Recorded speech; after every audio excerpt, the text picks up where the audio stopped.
Silipin natin kung ano yung ginagawa niya. Ay, ayun, nanggugupit. Nanggugupit siya. Ayan.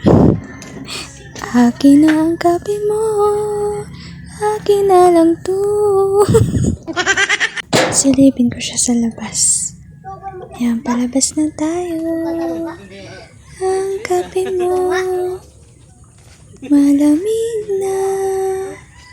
Ang kape mo, akin na lang to.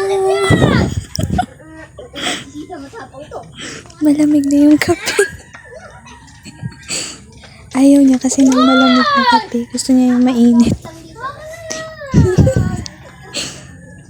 Lamig na kape mo.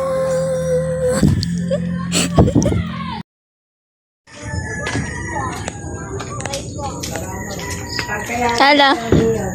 Tinatabi nyo, yung dalawang magkapatid eh.